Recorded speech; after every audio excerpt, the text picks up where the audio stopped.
I'm Doug Whelpdale, Head of Insight at Barb. I have several topics to cover today. I'll start out with 5 headline stats from our YouTube channel measurement, as I know it's hard to wait for the good stuff. I'll then give some context before moving on to what we've uncovered about YouTube viewing since we began measuring it at a service level in late 2021. I'll then briefly recap why and how we started to measure content for 200 of the most watched YouTube channels, before digging into 5 of our learnings from the data. So let's look at the headlines. Firstly, the overall YouTube TV set reach for the final week of August this year was just short of 22 million people aged 4+. Significant for sure, but not quite as large as the reach to BBC One, ITV1 or Netflix for the same week on a TV set. The 200 YouTube channels that we measure reached just over 7 million people in the same week. As these are 200 of the biggest channels, this implies a long tail of channels that are generating much of YouTube's reach. The biggest channel in terms of reach? Well, that was the Peppa Pig official channel with a reach of just under 1 million people aged 4+ for the week ending August 31st. And the largest audience to an individual video during this week? That's to the ending scene of Netflix film K-pop Demon Hunters, as shown on the Joe Blow animated videos channel.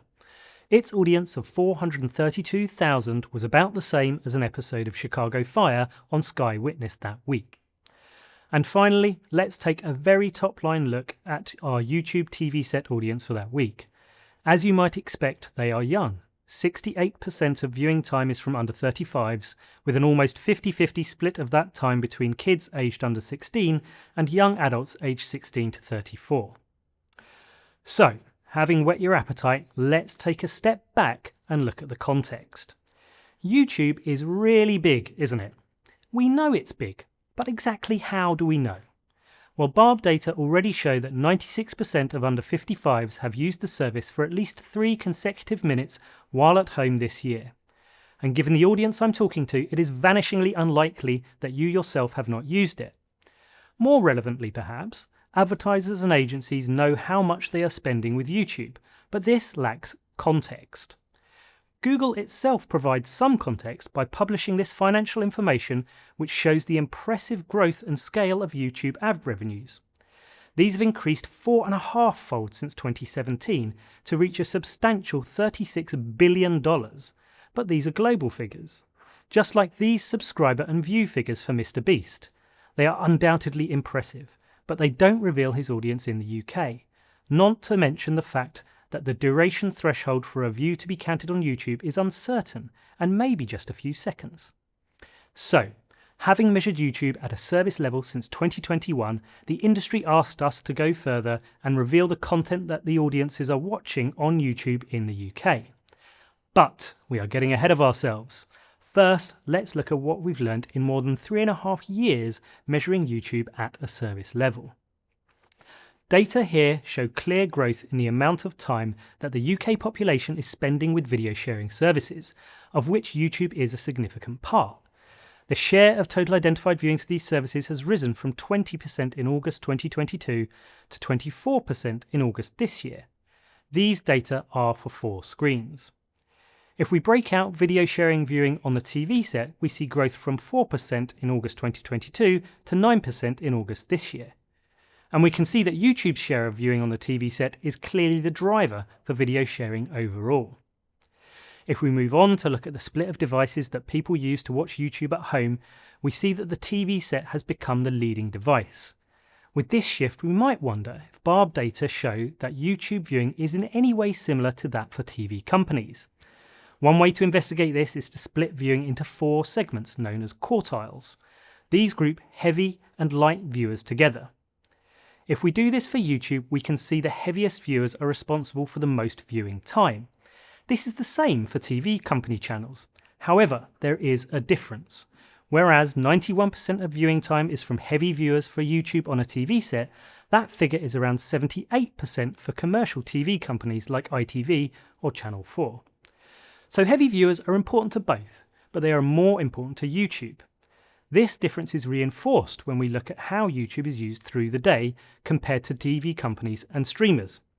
I showed these charts at our event in June, but it's worth reiterating that we see a significant evening peak in viewing for TV companies and streamers that isn't present for YouTube. 3 p.m. is a key point for an uptick in viewing time with YouTube at home, but that viewing is not significantly higher at 9 p.m. than at 6 p.m. This is also where we start to see the importance of children to YouTube. Their in-home viewing jumps notably at the end of the school day. If we take the share of YouTube viewing for each age band and index it against the share of population, we again see how disproportionately important young viewers are for YouTube on a TV set. Children accounted for 27% of viewing time to YouTube on a TV set in Q2 this year, but they are only 15% of the UK population aged 4+, a strong over-index of 83. 16 to 55-year-olds are much closer to average, while those aged 55+ are perhaps unsurprisingly under-indexing. If we return to the devices being used to watch YouTube and break out kids aged 4 to 10, we see a marked shift in the share taken by each screen. Whereas 3 years ago we saw an almost equal share of viewing on TV sets and tablets, TV sets now account for the majority of kids' in-home YouTube viewing. Time with tablets has reduced significantly, while time on smartphones and PCs has also dropped. These changes in share are matched in absolute volume terms. Minutes spent viewing YouTube on PCs is down 62% for under 11s, while time on tablets is down 16% and on smartphones down 12%. Minutes spent viewing YouTube on a TV set are up 65% for this age group and have doubled for older kids aged 11 to 15. Our hypothesis is that parents may be more comfortable for their kids to watch YouTube on the TV set, as this is a communal screen, and so it's easier to monitor what their kids are watching. While everything we've discussed in this section so far has been at a service level, we've been able to identify some of the content that viewers watch via YouTube already. For Sky News' coverage of President Trump's inauguration earlier this year, we know that nearly 1 in 5 of the 330,000 viewers from 5 to 6 p.m. watched via YouTube. Our high-quality, people-based panel also shows us that of those, almost 2 in 5 were watching with someone else in the room. Naturally, the industry was keen for us to extend our measurement of the content viewed on YouTube in the UK. We recognise, though, that measuring all YouTube content viewed is an almost impossible task, so we carried out an industry consultation to help us prioritise what we should measure. Importantly, we got a broad set of responses from broadcasters, platforms, advertisers and agencies, the buy and sell sides. We also ensured that the consultation was carried out by an independent voice, Paul Evans, the former global head of media at Vodafone. The feedback guided our approach to measuring content on YouTube. 3 priorities emerged. Firstly, viewing behaviour isn't constrained by devices or platforms, so we need audience-centric measurement that transcends the business models of content providers. Buyers want transparency on editorial content and contextual measures of quality. This need isn't new and is enshrined in the WFA's framework for cross-media measurement.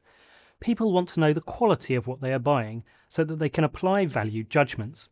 It's true of media advertising in the same way it's true of buying a house. How many of us would buy a property if all we knew that it was 4 bedrooms somewhere in Greater London? That house could be worth a few £100,000 or a few £1 million. And to enable the assessment of campaign effectiveness, there's a need for comparable impact data across all brand-safe content. False equivalence, by which I mean words like reach and exposure, or impact and impression, that look and sound the same while having different meanings, is a deterrent to the assessment of effective investment in media advertising. That is the why of why and how we went further. I won't go into detail on the how that our COO Caroline Baxter explained at our briefing in June, but in brief, we are using audio matching content recognition, or ACR, to recognise individual videos. This is the same technique that we use to measure viewing of content on TV companies' channels and streaming services. Our use of ACR does mean that our measurement of YouTube at a content level is based on TV set viewing. If you have specific questions on this, please put them in the Q&A and we'll answer them during the live part of today's session. Caroline also described how we worked with an independent company, CViews, to select the 200 YouTube channels we are measuring. One point that is worth reiterating is that this is 200 of the most watched channels, not the top 200 channels. TV companies that use YouTube to distribute their content are also already covered in our existing measurement, which is why they don't feature more prominently in our list. But we do include some channels dedicated to individual shows like the BBC's Antiques Roadshow. The point I will elaborate on a little more is how we're ensuring videos are brand safe. We are again working with C-Views. They have defined an ongoing process that analyses content based on audio, visual and thematic criteria. Barb and C-Views will work together to flag inappropriate videos. Then, depending on the nature and frequency of a channel's transgressions, a channel may be removed from monitoring. Building on this, an ongoing audit of the 200 channels draws on the recently published ISBAR Responsible Media Guide to ensure that the channels continue to meet the standards expected by advertisers. So, what have we learnt from our first few weeks measuring these channels? Well, we've already seen what an important audience kids are for YouTube at a service level, and that remains the case when we are analysing the 200 channels that we are measuring at a content level. For the week ending August 31st, 12 of the top 20 YouTube channels highlighted in light green here are kids focused, and in each of the 7 weeks to this week, between 12 and 14 channels of the top 20 were aimed at a young audience. Indeed, many of the even younger kids that we saw earlier are increasing their YouTube time on a TV set. Here I've highlighted 3 with orange text: Peppa Pig, Moonbug Kids and Baby Shark. As a parent of young children myself, I know that my kids are familiar with their work. Taking the 200 YouTube channels as a whole, they reached 1.9 million kids on average each week. That's 1 in 5 children in the UK. And across all 7 weeks, nearly half of kids were reached by those channels. Finally, we see that 27% of the weekly reach achieved by these 200 channels comes from kids. This is the same as the proportion of all YouTube viewing time from kids, suggesting that our selected channels represent a reasonable cross-section of viewing on the platform. The top channel for each of the first 7 weeks was the Peppa Pig official channel, again reinforcing the importance of young viewers. The channel's reach of just under 1 million compares favourably to Peppa's other TV homes in the UK. For the final week of August, Peppa on Channel 5 reached just under 700,000 viewers, while her adventures attracted over 200,000 viewers on Netflix. What you will also notice here is an increase in the channel's reach over the weeks. While it's early days, this may indicate the importance of archive content. We began creating references for the Peppa Pig official YouTube channel in April of this year, and had recorded viewing to 70 videos by the end of August. There are 8,500 videos on the channel, so we are at the very start of anything approaching an archive. But the fact that we see reach building over time may hint that a channel's back catalogue is important in building reach. It's also possible that this was a function of the summer holidays. To know for sure, we'll need more data. Now, no discussion of YouTube content would be complete without mentioning Mr. Beast. In contrast to Peppa, the data we've collected so far for the Mr. Beast channel, which in this chart does go back into data from our test phase, demonstrates the importance of new content releases. The reach of the channel as a whole clearly increases when new content is released, and while channel reach dips when no new content is available, it is nevertheless impressive that reach remains as high as it does with just 1 new video every 2 weeks. The figures themselves, though, are revealing. Mr. Beast is often referred to as a global phenomenon. His channel had 433 million global subscribers on September 9th this year, a figure that had grown by 4 million compared to just 7 days earlier. Each video on the Mr. Beast channel shows views in the tens, if not hundreds of millions on YouTube. These are inescapably impressive figures, but as I mentioned earlier, they lack local context, and they lack transparency in the methodology that creates them. Here we see channel reach of just over 300,000 at its peak, or just under 1.2 million across the first 7 weeks.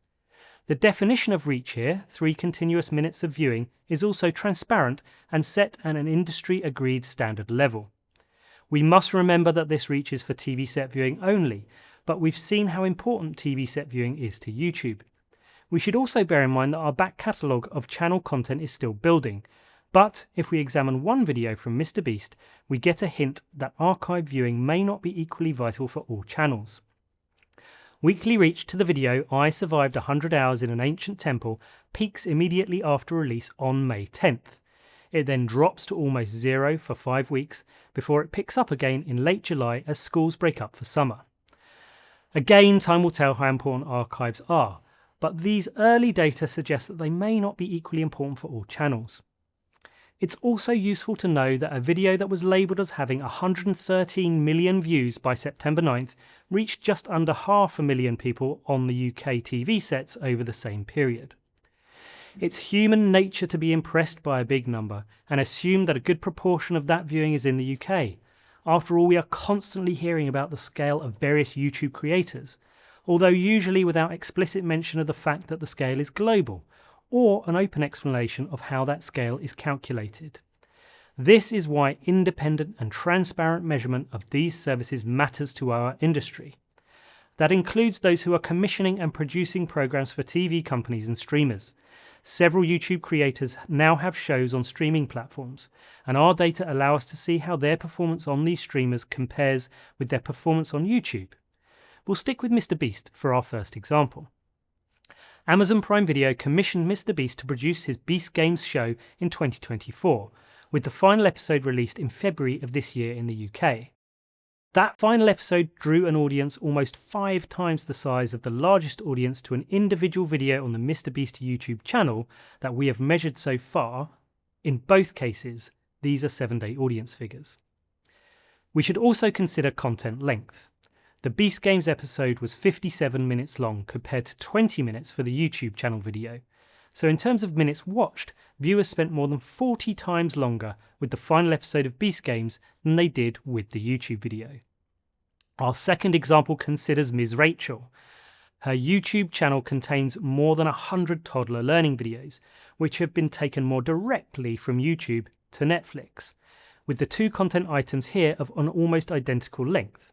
Still, we see audiences on Netflix at around 6 times those on YouTube. As the move from YouTube creator to streamer or TV channel star is unlikely to stop anytime soon, our data should prove useful to producers scouting for talent, and perhaps even for talent looking to be scouted. For my final slide, I want to place the top YouTube channels in context with viewing to TV company channels on YouTube. Much has been written about ITV's decision to make content available via YouTube, and while still a small part of the channel's overall reach, we see that viewing to ITV1 content on YouTube would have ranked it 3rd amongst our top 200 channels in the last week of August.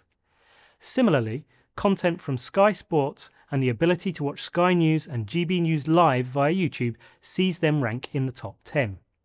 But what of our top ranked YouTube channel, the Peppa Pig official channel? If we were to place its reach against all other Barb measured channels and services for the week ending August 31st, it would come in just ahead of the 72nd ranked channel, True Crime Extra, which had a very slightly lower weekly reach of 950,000. Joe Blow Animated Videos, 10th in the table here, would come in just ahead of Clubland TV, which ranked 124th in that same list. So, to summarise our 5 learnings, YouTube is most certainly big, but it is very big for kids at both a service and channel level. We see that new content drives reach, and it may be that we see archive content is not universally important. As time moves on, we'll have more data to explore that. Those creators who are also making their content for or available on streaming services are achieving bigger TV set audiences via the streamers than YouTube. And finally, while some of our measured YouTube channels are achieving good reach, the most successful sit outside of the top 50 channels and services that Barb measures, while the majority sit outside of the top 100. Many thanks for listening.